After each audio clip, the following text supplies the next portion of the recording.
Hello! Today I'm going to be showing you 5 Anthropologie inspired DIYs that I did these holidays. I love Anthropologie, and while I was scrolling through their Christmas decor, I loved everything I saw, but it was just way too expensive. So I thought, you know what, I feel like I could DIY some of this. To start off with, I'm going to be showing you how I made a mushroom ornament. I love how simple and funky this ornament is. I decided to focus on the one that you see in the bottom left, that's all velvety. I decided to use some of this green velvet I have from another project. And I'm just tracing, the object you see there is just a candle lid, but of course you can use anything round like a plate or a cup or whatever you want to make the shape.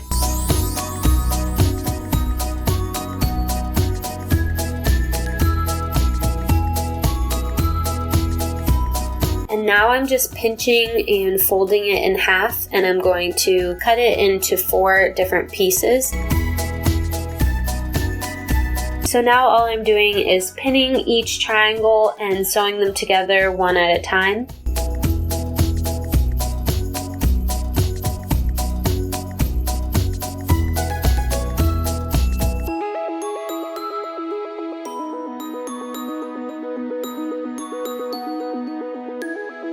Now I'm taking some of this green twine I have from wrapping presents, and I'm just pinching it and putting it between the fabric on the wrong side and pinning it together. And now I'm just going to sew that up.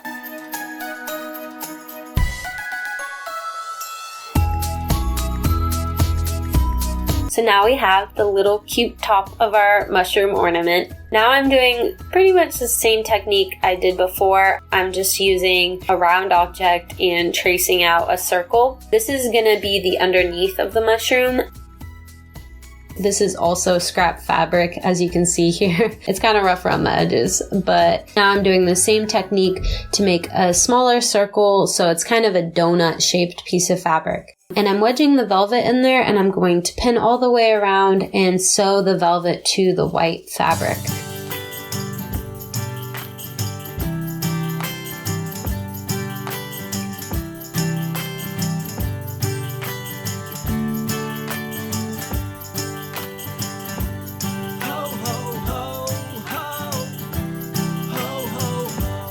Now we have a full circle again. Once again, using that cream fabric, I'm just freehanding a rectangular shape, and I'm making one side a little wider. I forget what that's called, maybe a quadrilateral, maybe? I'm not sure, but this is going to be the fabric used for the stem of the mushroom. And you're just going to sew all the way around and flip it inside out. Flipping it inside out was kind of hard because it's so thin, but I used a pencil and I eventually got it. Now I'm going to stuff this stem with some stuffing. You can also use glitter drape from Dollar Tree if you wish. I'm going to be using that for another project later on in the video, so that's why I mentioned that. And now I'm using a pencil to get the stuffing in there. Once again, it's really thin, and you can also just make the stem thicker if you want to make it a little bit easier on yourself. And then just close up the opening. Next, you're going to cut out a circular shape from a piece of cardboard, and all you're going to do is hot glue that stem to the center of the cardboard. Now, just add a little bit of that stuffing or the glitter drape and insert the cardboard / stem piece and fold that cream fabric up around the stem. Then I'm using some of that twine and just tying it around tight. And now you have that little underbelly ruffled look that the Anthropologie mushroom ornaments have. And I'm trimming it down because it's a little much for me, but I just love how they look on my tree. They're so funky and really easy to make.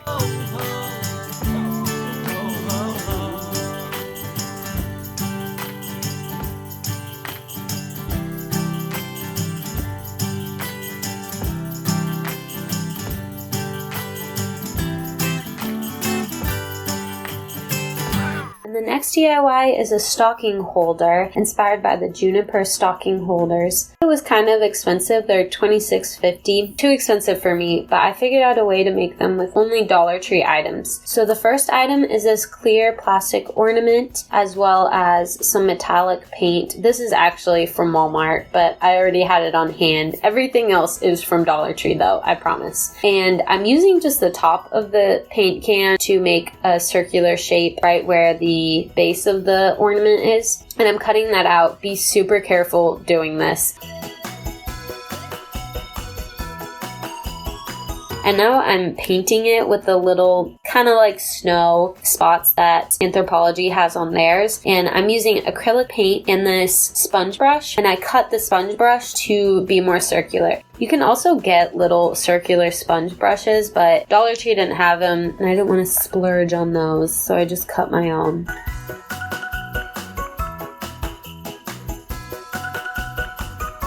Now for the actual hanger of the stocking, I'm using one of Dollar Tree's wreath hangers, and I'm marking it and cutting it using some metal sheet cutters.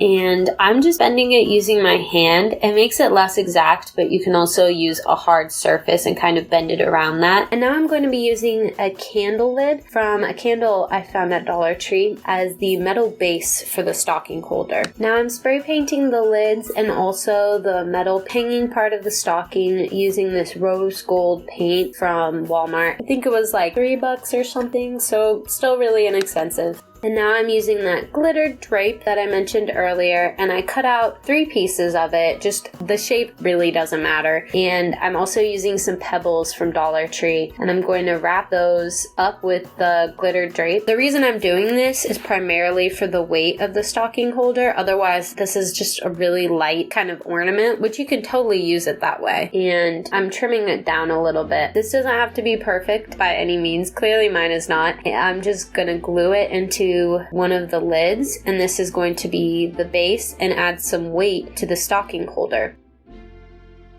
And I found these little white Christmas trees at Dollar Tree. You can use any knickknack you want though. This is going to be the focal point of the stocking holder. So I trimmed it and I'm just gluing it in the center of the little snowy patch we made.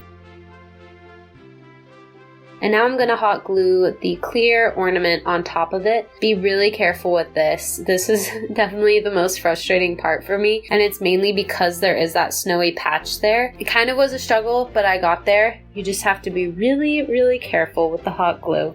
And then I just pressed it down to make sure it's on there really good. Now, as you can see, there was kind of some glue along the edges that I didn't really like, so I decided to cover it with a little bit of ribbon.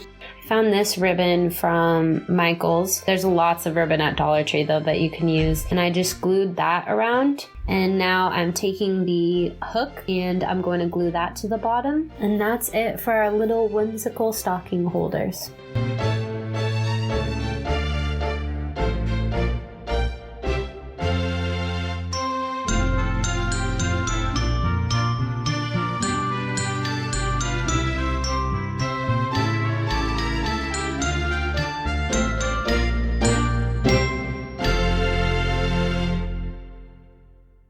Next up, we have a tassel tree skirt. I think all of the tree skirts on Anthropologie are so cute, but they're like $128 a piece. So for this, I'm basically taking a real skirt and I'm gonna make it into a tree skirt. I'm using this dress that I got at a garage sale. As you can see, it's kind of stained, but the skirt is in perfect condition. You can use any skirt of a dress and this will work perfectly. To start off with, I'm just cutting off the main bodice of the dress.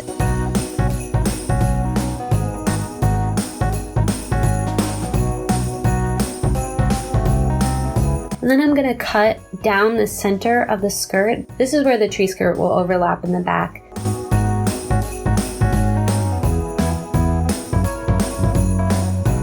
I'm folding over the elastic piece in the skirt. That was one thing I liked about this. The elastic piece kind of gives it a little more girth, if you will, around the base.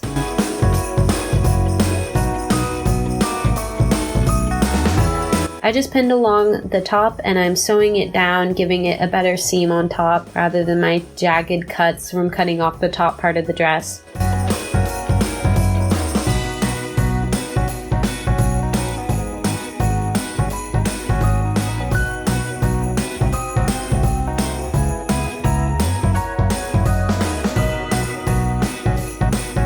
And at that point, I also sewed up the seam of the slit, as you can see here in a close-up. And then I overlapped the two pieces at the top. I got these snap buttons at Walmart a while ago for a different project, and these work perfectly for this because it really keeps it secure. I'm just following the instructions on the package using a hammer, and I have a piece of wood under the skirt.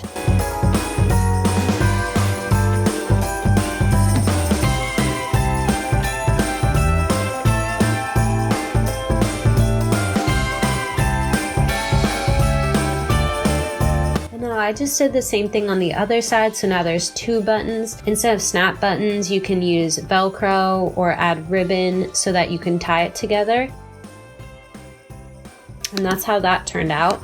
Now I'm taking a book I have, it happens to be a planner, but anything works, and I'm going to make the tassels. So I'm taking some yarn and I'm wrapping it around 10 times, and I'm crazy, so I had to make sure it was 10 times every time, but just keep it consistent if you want. If you don't worry about it. Anthropologie had super colorful tassels, which I think is really cool, but I chose cream just because it fits my decor a little bit better this year.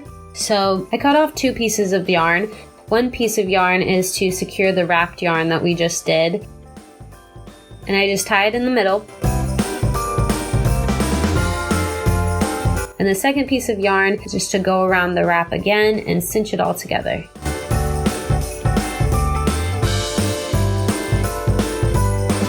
And now my favorite part is separating the fringe at the bottom, and I also just cut it a little bit to make it more even. I decided to hand sew all of the tassels on so that I could hide the thread in the hem of the skirt. I wanted to make sure these were super secure because I have a little kitten and she loves messing with stuff like this, so I knew these tassels would be a perfect target. To do this, I first went through the fabric and made sure it was secure on there, and then I went through the knot at the top of the tassel, and when I pulled through, then I hooked it back through the loop I created to make an extra knot. So with this close-up, you'll see I go back through the loop that I made, and this creates a double knot. And I just did that like 10 times or so. Again, I made it really, really secure, but it's not entirely necessary. And that's it for the tree skirt. I love how this turned out. It just looks so chic and simple, and I love it. Again, feel free to go all out with the colors. You can really just customize this to your style.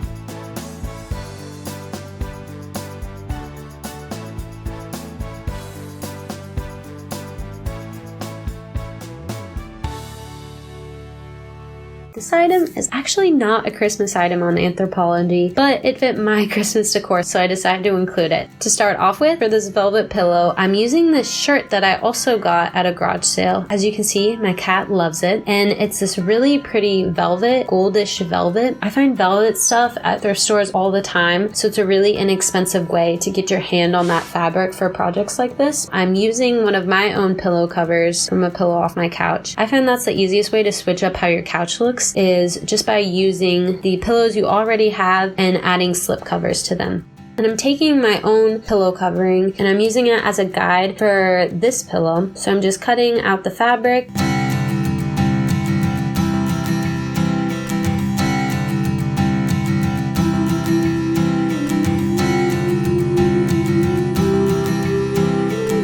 Taking the top piece and I'm cutting it into a section. This part's gonna fold over so that we can insert the pillow in and out. I wasn't going crazy with zippers or anything like that. I actually only ended up needing to sew up one side because the shirt itself already had a hem, so that was kind of nice.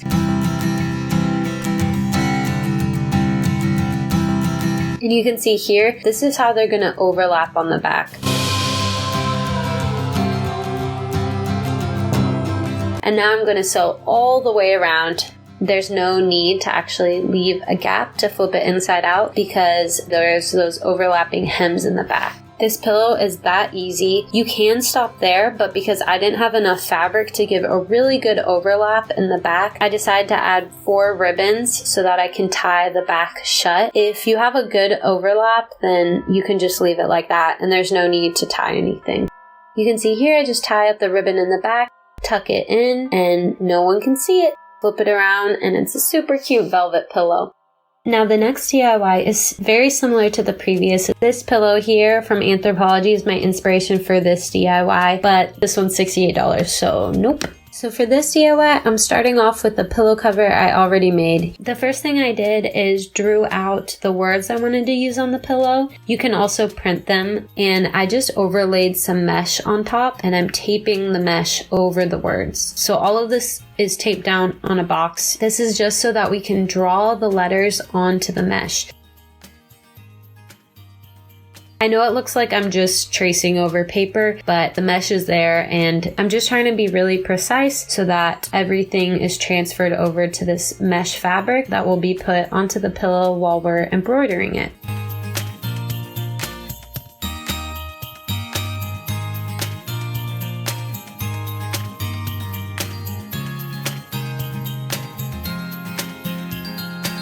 Okay, now that that's done, I'm going to lift up the mesh and you can see there that there are in fact words on it. It's a miracle. So over at my sewing machine, I'm changing my stitch to straight, my stitch width to 0.5, and my stitch length to 2. As you can see, I already started, but this was the method that I figured out worked best. I'm starting with a straight stitch going over the letters that I drew. As you can see, the stitches that I previously did are holding the mesh in place, but until then, I just put a lot of pins into it. They're kind of finicky, they fall out, so that's why I start with a straight stitch. And then I go back to my sewing machine and I set the stitch type to a 5 on my machine, which you can see here. And then the width I make really small, a 0.5. And then the stitch length I change to a 2 once again. And then I go back over the straight stitch that I did. The straight stitch just makes it a better outline and a better guide. This stitch is a little more complicated to do, so having the straight stitch there as a guide really helped me. I just went really slow. I took my time. If I messed up and had to go back, I would just pick up my needle right there, go back, fill in the little gap that I left in the red stitch, and keep going. I don't have any fancy embroidering machines, unfortunately, maybe one day. But for now, this is all I have, and it's tedious. It is time consuming, but for now, this is a method that worked well for me. The key is to really take your time. I kind of wanted a thicker look to the letters, so that's why it took me a little bit longer. But if you want that simple, thin letter look, you can do that with just the straight stitch, and it will be really pretty.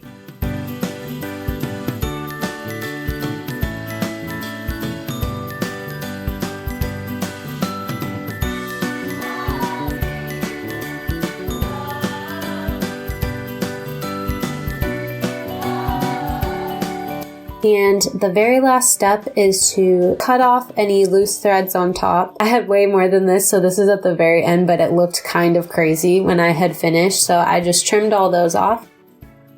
And then I went in and started cutting off the mesh. This was actually a lot easier than I anticipated. Thought that it would be harder to get the mesh off, but I initially ripped and then I just trimmed a little bit around it. And that was it for the embroidered pillow. It can be kind of time consuming and a little bit tedious, but the end result is so cute. I love how each of these DIYs turned out. I hope you do too. I thought that they really captured the essence of an Anthropologie Christmas, but for a lot cheaper. So I was really happy with how they turned out. If you enjoyed this video, please like and consider subscribing to my channel. And I hope you all have an awesome Christmas, and I'll see you in the next video. Bye!